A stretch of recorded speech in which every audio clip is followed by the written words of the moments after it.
نو د دې سره اجزا هم د دې غنمو په بوټي کې نه نوځي او دا هغه سره په برکت د غنم بوټي ترقی کوي. نو دا بوټي چې ترقی وکي نو هغه اجزا د سره په دې غنم کې گویا کې حلول وکي او پکې نه نوځي. هغه غنم بیا تخوري کنه چې د چا تربیت په غولو شوی. سوچ کولو آی ویل والله اوس پوش. طالبان وایي چې چرګ نه خورم. ولی وی الانسان یاکل الدجاج، انسان د چرګ غوښه خوري او الدجاجه یاکل القزر، او چرګ چې دا اغل خوري. نو الانسان یاکل الدجاجه دا صغرا شوا، والدجاجه یاکل القزر دا کبرا شوا. نتیجه سره وته الانسان یاکل القزر، انسان غل خوري.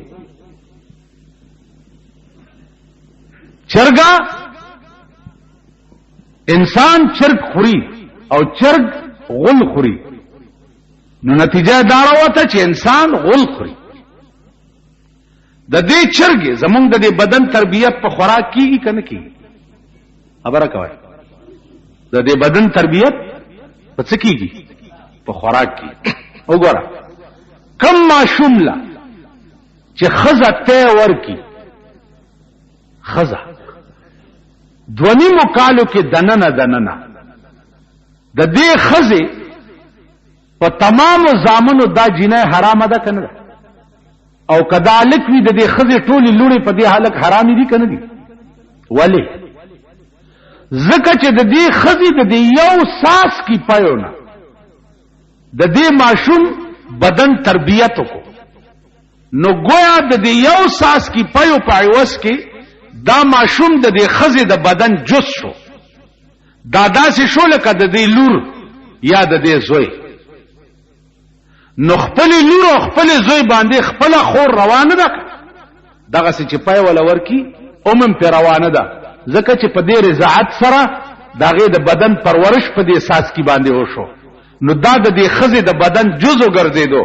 نو خپل د بدن اجزاو کې یو بل سره نکاح جایز نه ده. نو لا محاله هغه ماشوم سره د خزه د لور یا د زوی نکاح جایز ده. دا مې دې پورې درته وی چې د غنم تربیت په سره کیږي او سره چې دا د انسان ګندګي ده.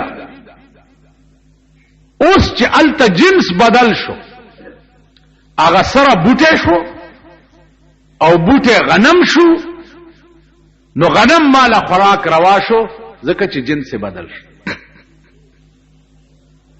بل دا چې اکثر لره حکم د کل وی، ته چې روان نیر کې متیازه وکي، اوس پکې متیازه وکي هم دغه ځین او بس کې نو سکل روا دي کنه دی؟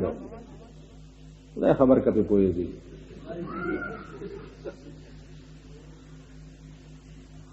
اوس تلاو دے لس پلس، لس گزدا سے لسدا سے لسدا سے لسدا سے، او ولاړ وبدي او لس پلس دي. د دې ولاړ وبو چې لس پلس حکم په شان د جاری و دي. الته پکې متیاز یو کا التم د دې تلاو نو بس کل روا دي کنه دي؟ وجه صدا چې اکثر لره حکم د کولی، نو لګه پلیتی پکې وراغه او اکثر پلیتی دي، نو گویا حکم د کل شو، اکثر پاکی دي.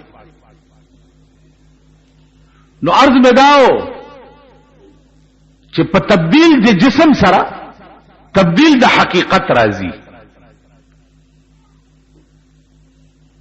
نو عرض میں داو عزیزان چې الله وغواړي نو ګناه په نیکۍ بدل کړي. نو ګناه په نیکۍ څنګه بدلیږي؟ مولانا روم لیکلی دي چې یو خزه او خاوند ډیر غریبان،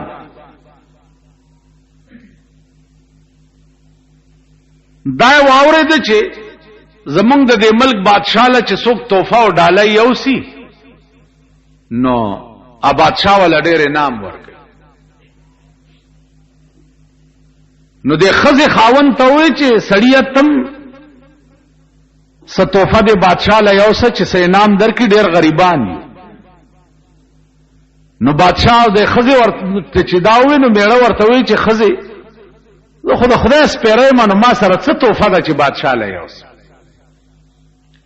ویل سړیه نور څه خو نشته، خو دا باران شوی دی او دا ډنډې دي ډېرې ښایسته اوبه دي پکې د پشکال، دا به درته منګي کې واچوم او بادشاہ له یو څه. د پشکال د اوبو د ډنډو نه منګیا ولا ډکو خوله ولا وتړله او بادشاہ د یو میاشتې په مزل باندې لري و. ښځه ور سره ووته او میړله یې منګیا ور په سر کو او د خدای په امان یې ورته وویې رخصت یې کو، دا تې واپس کور ته راغله. چې واپس کور ته راغله نو او داسې وکړو مصلی یې واچوله او په 2 رکعاتو نفلو نیت یې وتړل. مولانا روم وی چې زن مصلا باز کردا از نیاز، زن مصلا باز کردا از نیاز، رب سلم ورد کردا در نماز، زن مصلا باز کردا از نیاز، رب سلم ورد کردا در نماز. خزی مصلا واچولا پا مانزه ودریدا، پا مانزه کی دعا کئی رب سلم ورد کردا در نماز. اے پروردگارا خاوند میں د یو میاشت په مزل باندې بادشاہ لا تحفه روانه کړه، خدای صحیح سالم اورسه او په ډکه منګول راولا. خزه دعا اوس دا توقع مونږه د خپل خزو نه نشو کوله چې مونږ چرته دا سره روان شو زمونږ خزه په نفل ودرېږي او دعا به وکړي چې خدایا خاون میں دا یقین ما ته د خپل خزونه نشته او بیا د پاکستانو خزونه. تجربه وکړي او خزه ته وایي چې خزه ز دوبه ته لاړم مزدورای پسې ته تیوزاو یو 10 منټه بعد بیا کور تراشه دا خزه دی وګوره چې په ګډې دوبه یو کپ مانځه بناسته. دا څه ملک دی؟ دا ملک دی؟ په دې ملک کې تصور مکوا چې یا به سړی چرته د انسان په شکل وګوره او یا به خزه چرته د انسان په شکل وګوره. دا تصور مکوا. دا دومره شرمېدل او لچر او بے حیا ملک شو چې الله دې امان راکړي. وختي چارته یو چټ راوړو اخبار پیس یو سړی بیان ورکړی دی چې سوشلیزم زما ایمان دی او سوشلیزم زما دین دی. نو ما هغه سړی ته وویل چې خبره دادا چې دا ګناه د دې سړی نه ده، دا ګناه په ملک د ملک د حکومت ته او د ملک د قانون ګناه ده. که په دې ملک چرته د سړی د زوی حکومت وای او د انسان د بچو حکومت وای او د ملک حکمران طبقه کې انسانیت وای نو زبر د ملک سربرایم او زما ملک کې زما د ملک اخبار با د کفر بیان څنګه ورکی.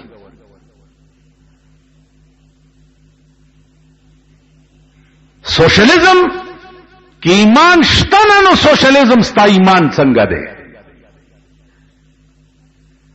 ایمان خو اول دی خره نه خیله پرتوګې نه باری ته وګوره چې ته خو اول د ایمان تعریف وګوره چې ایمان وایي څه شي ته. ایمان په عربي کې تصدیق ما جاء به النبي ته وایي. پیغمبر چې کوم قانون د خدای نه راوړی دی په هغې یقین کول دې ته ایمان وایي. نو ته چې سوشلیزم ته ایمان وایي بې ایمانۍ ته ایمان ویل دا څه عقل؟ اوس دا سړی چې راونیسې سرلاندې او خپې پاسې ځوړن کې او ورته وایي چې اوس دې څه ایمان دی لکه تماشه د ځان وکړه.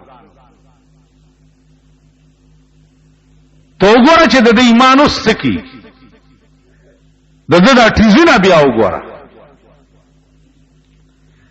خو ملک بے حیا او دوس ملک دے او سوخت مزدست صرافان جوہر ناشناس قیمت خرمہر را بادر برابر میں کند.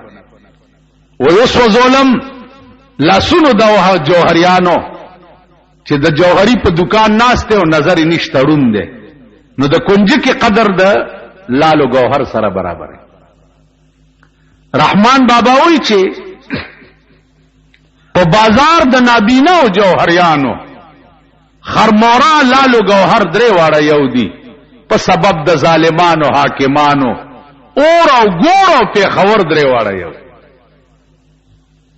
300 کالو په سبب د ظالمانو حاکمانو اور او ګور او په خبر درې واړه یو.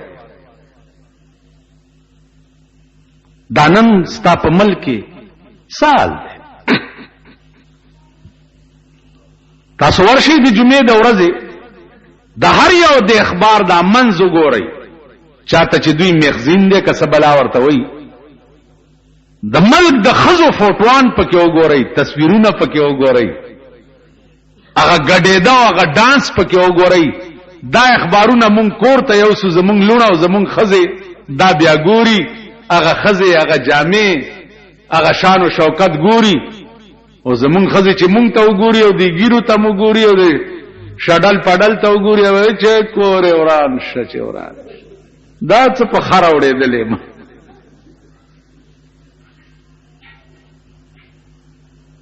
دا ستاسو ملک بیا دا پېښور دا شرمېدلي د بې حیا بچي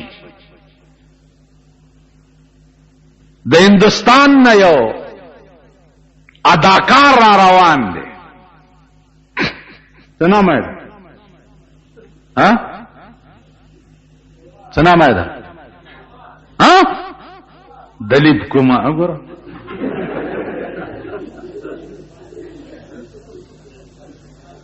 دا وګوره د هندوستان نه د سینما یو اداکار را روان چاته چې بالفاظ دیگر یو ډم را روان د ملک لوی لوی معززین لوی لوی شریفان لوی لوی باعزت باوقار خلق داغه د پاره اوس نه بیانونه ورکړي چې داغه د راتلو طریقه به څه دعوت ولا چا ورکړي چې راشه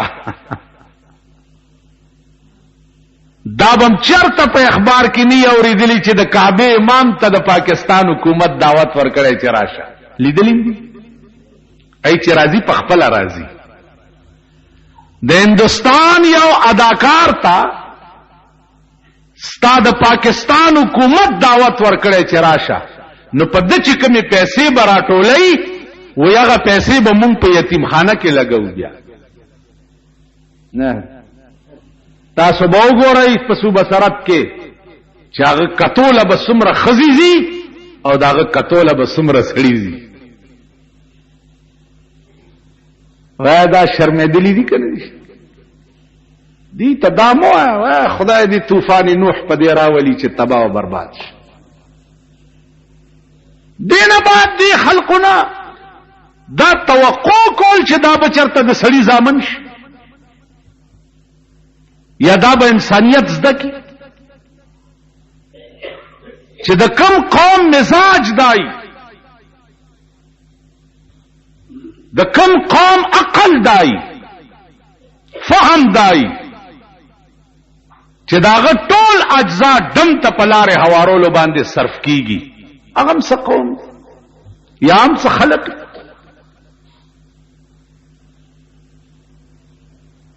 خدای چې سکه ډیر خک هغه چې سکه مونږ سره چې سکیږي ډیر خکی مونږ کې زیاده مونږ د دې اهلی کپ بمونو الوزو کرا کټه را باندې را غورځيږي کيو بل اولو سره پتا سو د بنی اسرائیل عذاب نه دی نازل فقتلوا انفسکم بنی اسرائیل ته وویل شو چې توبه بم ال قبليږي چې تاسو خپلو کې یو بل مړ کړئ نن موږ خپلو کې یو بل وجنو کنه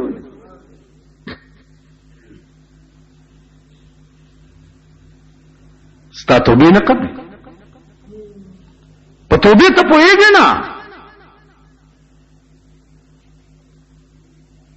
نو چې د کم ملک دسی حکومت بیا هغه حکومت لا چې کم خلق کار کوي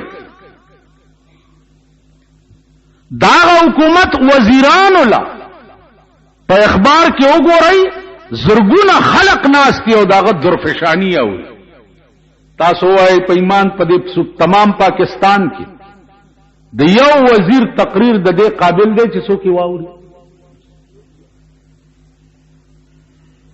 د جنیجو تقریر د دې قابل دی چې تی واوري د ضیاءالحق تقریر د دې قابل دی چې تی واوري صحیح معنوں میں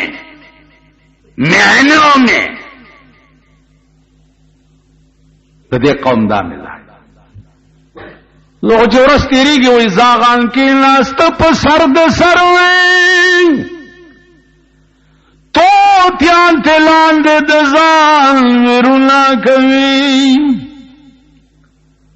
زاغان کې ناست په سر د سروي تو تیان ته لاندې د ځان ورونه کوي رزیلال پاسی عبدالعظیم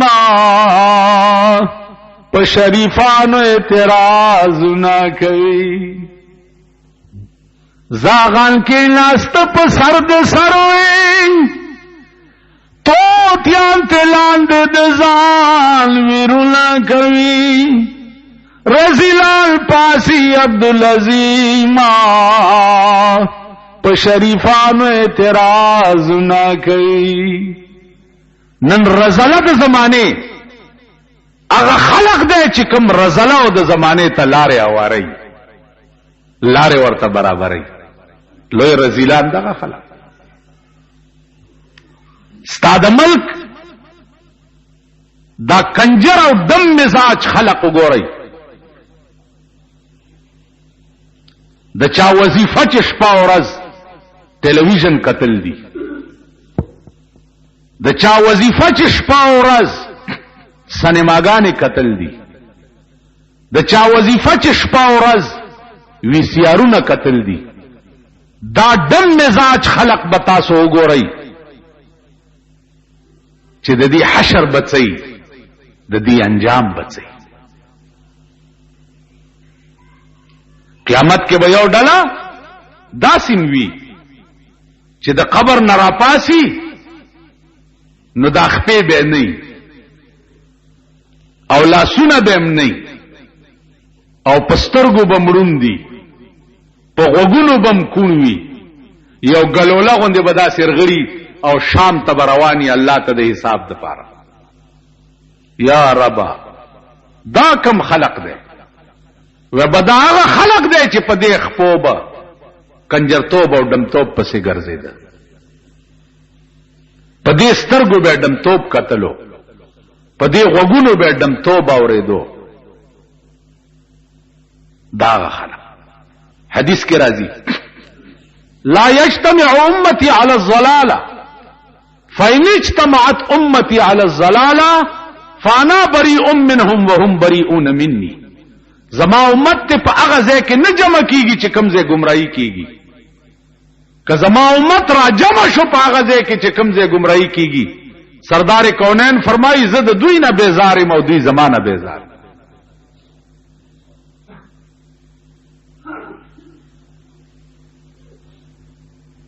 دا څه خلق دی؟ د دوی ودونه وګوره، د جنې پلار جواب را لیږي د هلک کور ته، او مور کچنه جواب را لیږي چې زما د لور جنگ چې راولی که بینډ پکې نه نو ډولۍ به نه در کوم. دا د جنې مور هغه په هډمه وایي.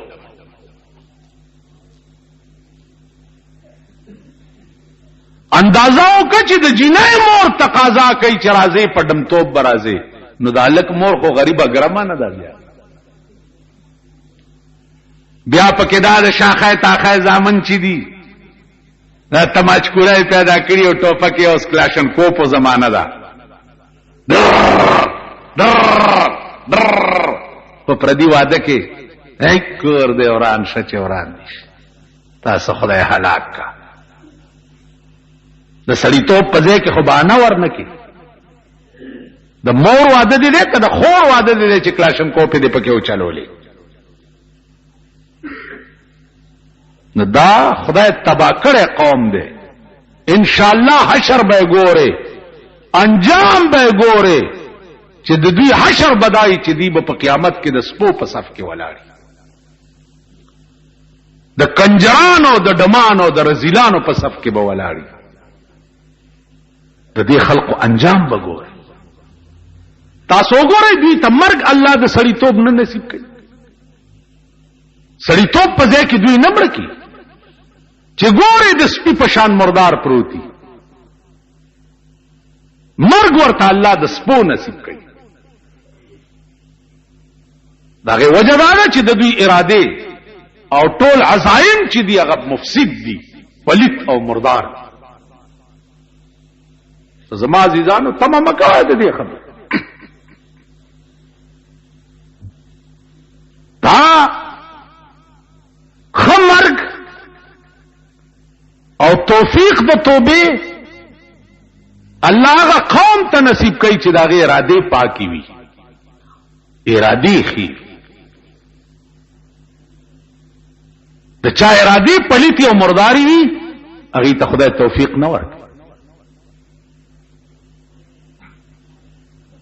هغه بزرګانو چې دې سړی ورته وي چې اوس مې اراده د توبه وکړه، ولا هغه مخامخ د نیکانو کله ده دې تور شو پاک خلق پکې اوسېږي ولته توبه وباسي خدای به قبول کړي. چې دې روان شو لار کې ولا مرګ راغی او ساته قبض ساچ ته وطن د سینه د نیکانو د کلی طرف تکړه چې خدای ته په پوي چې ما خو اراده د توبه کړې و. اوس مخ کې ته پويګا استا کار چې ساتي وته د رحمت او د غضب ملائکه ولراله. د غضب ملائکه وی چې روح وروسي جین تا سل قتل کړي، د رحمت ملائکه وی د اراده د توبه کړي و مونږه روح علیین ته ورو. د دوه قسم ملائکه په جګړه شو چې په جګړه شو الله ثالثي وکړه منس کې چې جګړه مکوای. دا سره وګورئ چې د کم ځای را روان دي ا د قتلونو ځای ترغه ځام لار ناب کوي، او چې کم ځای ته روان دي تر دغه ځام لار ناب کوي. کله نیکانو کلی ته نږدې وي نو د رحمت ملائکه دی اوسي، او کله قتل ځای ته نږدې وي نو د غضب ملائکه دی اوسي. ملائکو ناب شروع کو او الله دا نیکانو کله یو لیشت ورته را نږدې کړو، ثابت کله را نږدې کړو. چې را نږدې کړو نو د لاش چې د نیکانو کلی ته نږدې و نو د نیک رحمت ملائکو غټلا او د غضب ملائکو بیللا روح هغه واغستو علیین ته یو. خالی په اراده د توبه به، لیکن چې صداقت سره وي، پرشتیا سره وي، دا سنه لکه قرآن ویلی دی چې ان الذين كفروا ثم آمنوا ثم كفروا ثم آمنوا ثم كفروا، ایمان روڑی بیا کافر شي، بیا ایمان روڑی بیا کافر شي. نو دغه خلقو ته خدای وای چې خدا سمېږي خو نه، خو ټیک شي. کنه ټیک کېږي فمن یکفر بعد منکم فإني أعذبه عذابا لا أعذبه أحدا من العالمين. دس عذاب بدر کم پخپل ذات میرے قسمی چې پخپل خدای کې مې دس عذاب بل چاله نه ورکړ. ټیک شي عزیزانو، داغه گرفت بیا داسي وی. الله دې امان راکړي چې یو ځل دې رونی سي. داغه رانیولې ډاکټران بدر ته ولاړی، اکسیجن بدر ته لګېدلی وی، ګلوکوسونه به درته خېجولي، رته به د ماشينونه لګېدلی وي، او تب الوداعي سلګای وه تب بل جان ته روانه، او ډاکټران به دې خورا کوي. مولانا روي چو قضا آیت طبیب ابلا شود، چو قضا آیت طبیب ابلا شود، آن دوا در نفع خود گمراه شود. قضا راشي ډاکټر قمقل شي. کومه دوايي چې د فائدې د پاره هغه په منونو درواړی، ا دوايي به فائدې وګرځي. اسم نو عرض مې داو چې خزدا خاوند رخصت کو اور اعلی دا په منځه ودرې دا، او په منځه کې وای چې رب سلم ورد کردا در نماز، اے الله خاوند مې د یو میاشت په مزل لاړو، خدای ته صحیح سالم ورسه. دعا کول الته چورا سي دو بادشاہ ته اطلاع وشو چې یو سړی د تحفه راوړی ده. څه تحفه راوړی ده؟ رائے والی چې بادشاہ منګه په سر د بادشاہ ته ورننه است. بچیا څه راوړی دی؟ جماع الجنه، د جنت وب مې راوړی. بادشاہ ورته سبحان الله، د جنت وب انا راوالی دی. منګه ته راواغستو یو میاش چې په منګي کې وب پرتی ته څومره ښه بوی به کړی. ولله ګلاس راوړی بادشاہ ورته د جنت وب دی. بادشاہ ګلاس اوس کلو چې وېس کلو چې بادشاہ اوس کلو نو اوس جنې جوړ ډاله څنګه نسکی اوس کوي صاحب ټول اوس کلی کړي نه مننم وېس کړي. بادشاہ اوس وای دې سړی ته چې و سړیا په خدای قسم کوم سره خو ستاد د اخلاص او د دې توفه بدل شته چې د یو میاشت په مزل تا وبروړي، د دې بدل خو په خدای قسم کوم سره خو زئی بوې زئی او دا منګه ورته د سرو زرو ډک کيو وره خزانه ته ولې غلو او منګه ولا د سرو زرو ډک او داسې د دریای دجله په دی غاړه بوزي ورته دا وخی چې دلته دریابونه د اوبو بیږي. خبره د اوبو نه وه، خبره ستا د اخلاص وه. علما لیکي چې د دنیا بادشاہ چې وغواړي نسخه اوبه په سرو زرو بدلولی شي، مالک حقیقي چې په قیامت کې وغواړي نو ګناه په نیکۍ نشي بدلولی. تاسو خیال لرئ؟ دا د هغه تردد جواب دی چې قیامت کې به ګناه څنګه په نیکۍ بدلی. نو عزیزانو ګناه په نیکۍ بدلول خدای ته ګران کار نه دی. نو الله چې په کومه ادا د چا ناراضي شي وای بالکر ګناونه ولټوي او ګناونه ورته په نیکۍ بدل کوي. عزیزانو د یو جنازه دي چې د الله د پاره کړی، یو جنازه د یو مسلمان، نو د یو جنازي قیمت به په هغه ورځ د احد د غرم راولګي. د یوې جنازې په یوس کې بستا د نیکۍ په تله کې یو د احد اگر کې خودلې کی. اوس د توبې توفیق ان شاء الله سباس به بیا شي. واخر دعوانا ان الحمد